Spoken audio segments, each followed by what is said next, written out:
Vice President Pany Yathotou on Wednesday visited the Thanaleng Dry Port, where she held in-depth discussions with the developer of the dry port and its associated Vientiane Logistics Park about achieving cost-effective logistics and transport services in order to improve Laos' competitiveness. The Thanaleng Dry Port is Laos' landmark transport and logistics connector for the sub-region. Vice President Pany Yathotou called for cost-effective services and suggested that obstacles be removed. The Madam Vice President asked the relevant state authorities and the developer to work with their foreign counterparts to figure out an appropriate container leasing fee, after Lao exporters reportedly claimed they were charged too much. She said a study should be carried out. Opening for service in December 2021, the dry port is a converging point for the Laos, Thailand, and Laos-China railways and serves as an important trade link between Southeast Asian countries and China.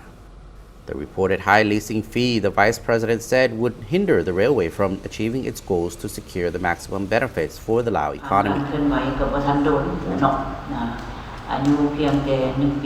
We must properly analyze each individual issues and address it, she said, asking the relevant ministries to work things out and quickly remove any obstacles. She also told the ministries concerned to take action to manage the shipping service rate and relevant expenses to ensure they are cost-effective and lower costs.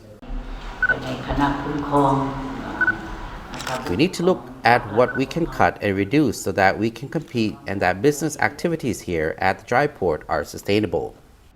She stressed the need for the relevant parties to work together to better integrate the services of the Laos-China Railway and the dry port so that they fully complement one and enable more efficient freight shipment with higher volumes. Fully integrating the services of the dry port and railway reflects the fact that the railway is fully utilized as intended by the Lao and Chinese governments. Vice President Pany, who is also former president of the National Assembly, the country's top legislative body, asked the entities concerned to formulate or amend legislation to properly manage the dry port to ensure that benefits are fairly shared among all stakeholders. Thanaleng Dry Port's Managing Director Sakon Pilangam explained how the integrated logistics project is reducing transport costs compared to other options.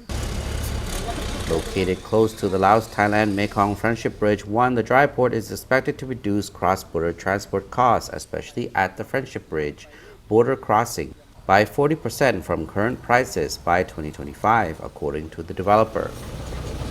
Alunkel Kitakun, president of the Executive Board of Strategy and Planning at PTL Holding Company Limited, or PTLH, the parent company of Vientiane Logistics Park Company Limited, which is operating the dry port, and Vientiane Logistics Park, welcomed the vice president and her delegation.